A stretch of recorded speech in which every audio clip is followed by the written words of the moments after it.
तो अब हम स्टार्ट करते हैं। जिस तरह का आपके बुक में न्यूमेरिकल है उसी तरह का न्यूमेरिकल, लेकिन वैल्यूज़ क्या होंगी इसकी चेंज होंगी।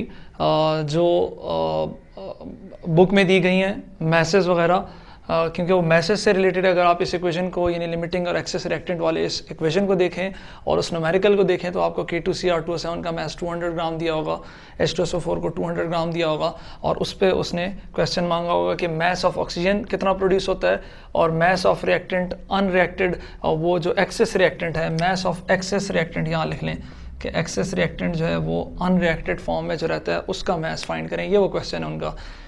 मैंने इसलिए वो नहीं किया क्योंकि आप लोग भी तो फारिग बैठे होते हैं, कम से कम वो ख़ुद तो कर लिया करें कुछ ना कुछ। तो स्टार्ट करते हैं इस न्यूमेरिकल को।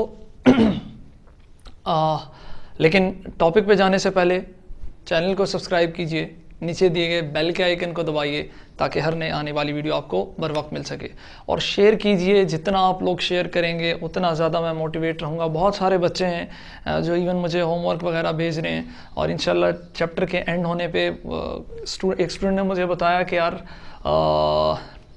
टेस्ट भी होना चाहिए, तो बहुत अच्छा ऑप्शन है, बहुत अच्छी बात है ये।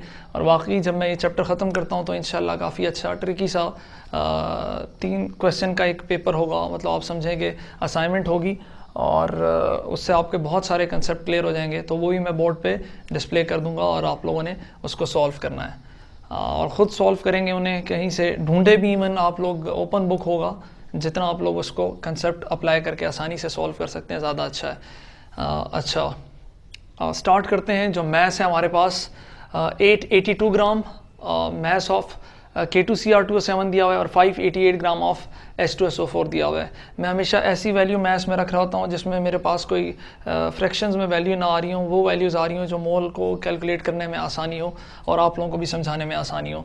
तो 882 ग्राम ऑफ K2CR2O7 है। पोटाशियम का आपको मैथ्स पता होना चाहिए, क्रोमियम को आपका मैथ्स पता होना चाहिए, और सल्फ़र को आपका मैथ्स पता होना चाहिए, ताकि जब आप मोलर मैथ्स के थ्रू मोलर मैथ्स इसका फाइंड करेंगे तो उसी के थ्रू आपको यानी maths divide by molar maths से आप मोल निकाल सकेंगे। क्योंकि यहाँ मैसेज दिए हुए हैं और मैथ्स या वॉल्यूम या पार्टिकल दिए होंगे तो आपको पता होना चाहिए। पूरा पिछली वीडियोस में बता चुका हूँ, हर वीडियो में मैं यही बताता रहा हूँ कि जब मैथ्स गिवन हो, वॉल्यूम गिवन हो या पार्टिकल गिवन हो तो आपने बेसिक यूनिट में जाना है और वो मोल है। तो हम यहाँ से अब मैथ्स से मोल में जाएंगे। अगर आपने पिछला न्यूमेरिकल देखा हो तो उस पिछले न्यूमेरिकल में मोल सिर्फ गिवन थे और मोल को फिर मैं डायरेक्टली रिलेट कर रहा होता था। तो यहाँ तो मैथ्स गिवन है तो इसको हमें मोल में बदलना है। तो अगर आप देखें कि मोल ऑफ K2CR2O7 मैस कितना है K2CR2O7 का गिवन 882 ग्राम, और मोलर मैस कितना है K2CR2O7 का 294। ये कैसे पता चला? तो आपके पास मैं यहाँ कैलकुलेशन करता हूँ कि पोटाशियम की वैल्यू हमारे पास होती है 39, और कितने पोटाशियम है K2CR2O7 में 2, तो 39 मल्टीप्लाई बाई 2, प्लस क्रोमियम कितने हैं हमारे पास 2 हैं और क्रोमियम की वैल्यू है 52, तो 52 मल्टीप्लाई बाई 2, फिर प्लस करेंगे ऑक्सीजन कितने हैं 7, तो 16 मल्टीप्लाई बाई 7 करेंगे तो आपके पास ये टोटल वैल्यू कितनी बन जाएगी 294 ग्राम बन जाएगी। तो ये मोलर मैस है किसका? मोलर मैस है K2CR2O7 का, और आप इसको फार्मूला मैस भी कह सकते हैं बहुत स्पेसिफिक होके, क्योंकि ये आयनिक कंपाउंड है। और बहुत सारे बच्चों को कंफ्यूजन होती है आयनिक कंपाउंड और कोवेलेंट कंपाउंड में। तो मैंने जो मोल की वीडियोस बनाई हैं 9th के लिए, उसमें बहुत सारा कंसेप्ट है आयनिक कंपाउंड को कैसे जज करेंगे और कोवेलेंट कंपाउंड को कैसे जज करेंगे। तो मैं रेफ़र करूंगा उन वीडियोस की तरफ जाइए, वो आपको बहुत अच्छा कंसेप्ट दे देंगी आयनिक कंपाउंड और कोवेलेंट कंपाउंड से रिलेटेड। क्योंकि पिछली वीडियो में जब मैंने H2SO4 को यूज़ किया था और आयंस बना दिए थे और मैंने इसके लिए लफ्ज़ यूज़ किया था मॉलिक्यूलर मैथ्स का, तो बहुत सारे बच्चों का ये कन्फ्यूजन थी कि जब ये आयंस बना रहा है तो ये तो आयनिक कंपाउंड होना चाहिए। तो आपके लिए सिंपल अभी समझाने के लिए, जिसको समझ आ जाए ठीक है, ना समझ आए तो वीडियो रेफ़र कर रहा हूँ, उस वीडियो की तरफ जाइए, वो देखिए आप 9th वाली, उसमें कंसेप्ट मिल जाएगा। H नॉन मेटल है, sulphur non metal, oxygen non metal है। तो नॉन मेटल से हमेशा जो कंपाउंड बनता है उसको कोवेलेंट कंपाउंड ही कहते हैं। अब यहाँ आपके पास मेटल है, क्रोमियम भी मेटल है, पोटाशियम भी मेटल है और ऑक्सीजन नॉन मेटल है। तो मेटल और नॉन मेटल आयनिक बॉन्ड बनाते हैं, इसीलिए इसको फार्मूला मैथ्स भी कह सकते हैं, और जनरली मोलर मैथ्स तो दोनों को ही कहते हैं, लेकिन ये फार्मूला मैथ्स स्पेसिफिकली और ये मॉलिक्यूलर मैथ्स स्पेसिफिकली। अच्छा, अब मोल ऑफ H2SO4 कैसे फाइंड करेंगे? तो आपके पास K2Cr2O7 के मोल आए 3 मोल K2Cr2O7। आपके पास मोल ऑफ H2SO4 कितने हैं? तो मैस आपको दिया हुआ है और मोलर मैस आपने इस फार्मूले से निकाल लेना है H2SO4 का। तो H2SO4 का मोलर मैस कैसे निकालेंगे? आपने फार्मूला लिखा, फार्मूले में 2 हाइड्रोजन है तो 2 × 1 प्लस सल्फर 1 है तो 32 प्लस ऑक्सीजन 4 है तो 16 × 4 करेंगे तो आंसर आएगा 98 ग्राम। कुछ कंपाउंड्स को तो आपको एटलीस्ट जो बुक के इक्वेशंस हैं उनके मोलर मैसेज तो आपको डायरेक्टली पता होने चाहिए ताकि प्रॉब्लम ना हुआ करे आपको न्यूमेरिकल सॉल्व करते हुए। आपको ऑलरेडी पता हो कि 294 है, 98 है, तो बस जल्दी से कैलकुलेशन कीजिए और आंसर निकालिए। तो आपके पास मोल ऑफ K2Cr2O7 आए हैं 3 मोल, आपके पास मोल ऑफ H2SO4 आए हैं 6 मोल। अब इन दोनों से अलग अलग हमने प्रोड्यूस करवाना है ऑक्सीजन। जो इन दोनों में कम अमाउंट ऑफ ऑक्सीजन प्रोड्यूस करेगा वो लिमिटिंग रिएक्टेंट होगा और जो ज़्यादा अमाउंट ऑफ ऑक्सीजन प्रोड्यूस करेगा वो क्या होगा? एक्सेस रिएक्टेंट होगा, जैसे पिछले न्यूमेरिकल में हमने किया। और फिर उसके बाद हम इन दोनों को दोबारा रिलेट करेंगे कि हम देखें कि जो एक्सेस और लिमिटिंग रिएक्टेंट है कि एक्सेस कितना लिमिटिंग रिएक्टेंट के साथ यूज़ होगा, और लास्ट में हम देखेंगे कि एक्सेस रिएक्टेंट कितना अनयूज फॉर्म में भी रहता है। तो अगर हम स्टार्ट करें, मोल तो ऑलरेडी हमने कैलकुलेट कर ली, अब हम वो कैलकुलेशंस करते हैं कि एक बार K2Cr2O7 को ऑक्सीजन से रिलेट करेंगे, फिर H2SO4 को ऑक्सीजन से रिलेट करेंगे जिस तरह पिछले न्यूमेरिकल में हमने किया था, ताकि एक्सेस और लिमिटिंग रिएक्टेंट का पता चल जाए। तो K2Cr2O7 को ऑक्सीजन से रिलेट किया तो बैलेंस केमिकल इक्वेशन की पहली वैल्यू के एक K2Cr2O7 आपको देता है 3 मोल ऑफ ऑक्सीजन, ये वैल्यू आई। फिर आपको जो वैल्यू आई है आपके पास वहाँ क्वेश्चन से कि 3 मोल ऑफ K2Cr2O7 आपको दिए हुए हैं, उससे कितना ऑक्सीजन प्रोड्यूस होगा। तो 3 मोल ऑफ K2Cr2O7 से कितना प्रोड्यूस होगा? तो 3 × 3 डिवाइड बाय 1 कर दें, या आप desired quantity is equal to given quantity multiply by conversion factor वाला फॉर्मूला भी लगाएं तो तब भी आपके पास आंसर आ जाएगा। और यहाँ से डायरेक्ट भी आप लोग आंसर अगर MCQs के फॉर्म में आया तो निकाल सकते हैं कि 1 मोल K2Cr2O7 3 मोल ऑफ ऑक्सीजन देता है, तो 3 कितने देगा? तो 3 हमें 9 मोल ऑफ ऑक्सीजन देगा। तो आपके पास value 3 × 3 divide by 1 is equal to 9 mole of oxygen. एक वैल्यू ऑक्सीजन की ये आई है K2Cr2O7 से। अब हम H2SO4 से कितनी वैल्यू आती है वो देखते हैं। तो फिर H2SO4 को रिलेट करेंगे ऑक्सीजन के साथ कि 4 मोल ऑफ H2SO4 हमें 3 मोल ऑफ ऑक्सीजन देता है। वो बैलेंस केमिकल इक्वेशन से वैल्यू मैंने निकाली कि 4 मोल हमें 3 मोल ऑफ ऑक्सीजन देता है।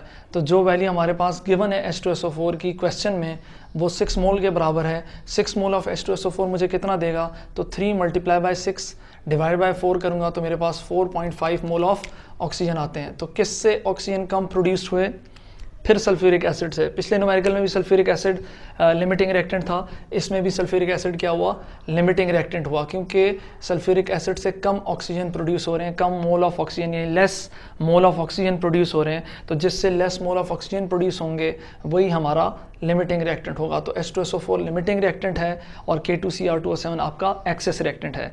लेकिन अब आपने देखना होगा थर्ड स्टेप में कि H2SO4 के 6 मोल के लिए कितना K2Cr2O7 उसके साथ यूज़ होना चाहिए और कितना अनरिएक्टेड फॉर्म में रह जाना चाहिए। तो वो फाइंड करने के लिए हम क्या करेंगे? H2SO4 और K2Cr2O7 को रिलेट करेंगे ताकि हम देख सकें कि इस 6 मोल के लिए कितना K2Cr2O7 यूज़ होना चाहिए। तो H2SO4 और K2Cr2O7 को रिलेट किया। पहले तो बैलेंस केमिकल इक्वेशन की वैल्यू उठाएंगे कि 4 मोल के लिए 1 मोल K2Cr2O7 रिक्वायर्ड होता है। तो 6 मोल H2SO4 के लिए कितना K2Cr2O7 रिक्वायर्ड होगा? तो आप करेंगे 1 × 6 डिवाइड बाय 4, या desired quantities equal to given quantity जो मैं बता रहा हूँ फार्मूला लगा के भी आप आसानी से आंसर निकाल सकते हैं। तो 6 डिवाइड बाय 4 आपने किया तो आंसर आया आपके पास 1.5 मोल ऑफ K2Cr2O7। मतलब आपका इतना K2Cr2O7 चाहिए 6 मोल के लिए।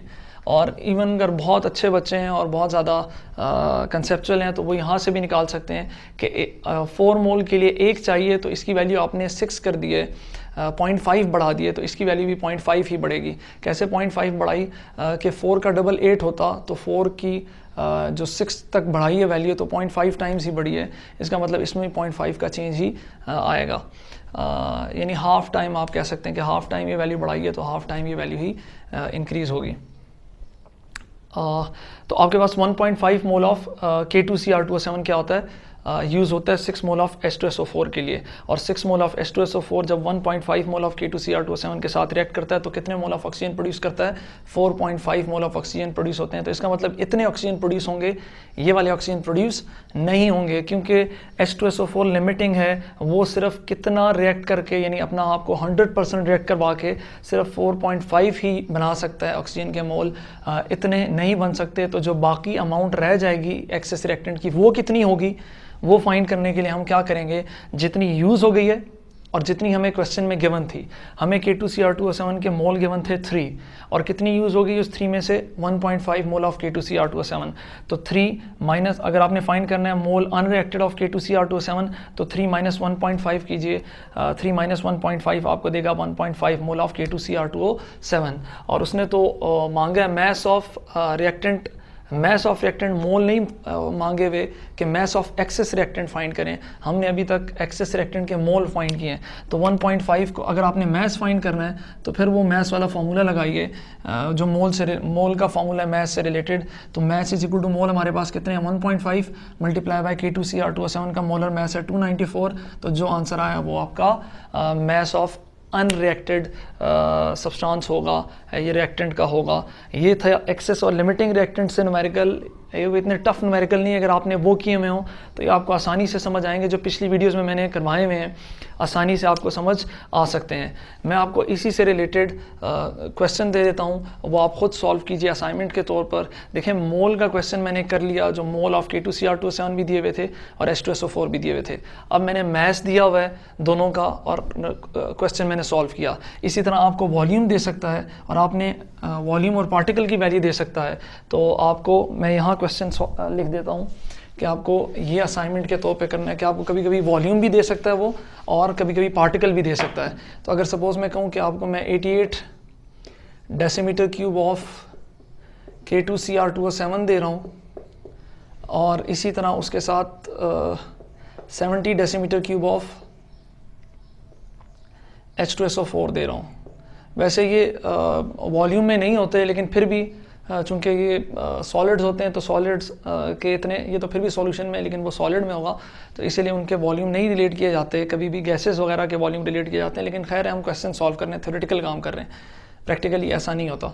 तो 70 डेसीमीटर क्यूब ऑफ H2SO4, इसके लिए आप देखिए कि इन दोनों में से कौन सा लिमिटिंग और एक्सेस रिएक्टेंट होगा। क्राइटेरिया मैं बता देता हूँ कि आपको वॉल्यूम दिया हुआ है तो आपने मोल में बदलना है, और फिर तो मोल की कैलकुलेशन करके आपने आंसर निकालना है। इसी तरह पार्टिकल का अगर न्यूमेरिकल में दे दूँ तो पार्टिकल का न्यूमेरिकल भी आप सॉल्व कर सकते हैं, और उसकी वैल्यूज़ मैं दे देता हूँ कि सपोज़ मैं कहता हूँ कि आपके पास 6 multiply by 10 power 24 molecule formula unit है आपके पास किसके, K2Cr2O7 के, और इसी तरह 6 मल्टीप्लाई बाय 10 पावर 26 मॉलिक्यूल्स हैं आपके पास H2SO4 के। इन दोनों को यूज़ कीजिए और आप बताइए कि कौन सा लिमिटिंग है, कौन सा एक्सेस है, और आपने इसको रिलेट करना ही ऑक्सीजन के साथ है। क्वेश्चन वही होगा कि आपने मैस ऑफ ऑक्सीजन फाइंड करना है और मैस ऑफ रिएक्टेंट अनरिएक्टेड वो कितना रहता है। तो आपने इस मॉलिक्यूल्स को भी पहले मोल में बदलना है, वॉल्यूम को भी मोल में बदलना है, और फिर यही कैलकुलेशन करते जाना है। तो सॉल्व कीजिए इनको और कमेंट बॉक्स में बताइए इनके आंसर। जितना आप लोग हमें सपोर्ट करेंगे, एट द एंड में यही कहता हूँ, उतना ज़्यादा मैं प्रोडक्टिव काम कर सकूँगा और उतना ज़्यादा मैं मोटिवेट रहूँगा। बहुत शुक्रिया, खुश रहिए और दूसरों को खुश रखिए। अल्लाह हाफिज़।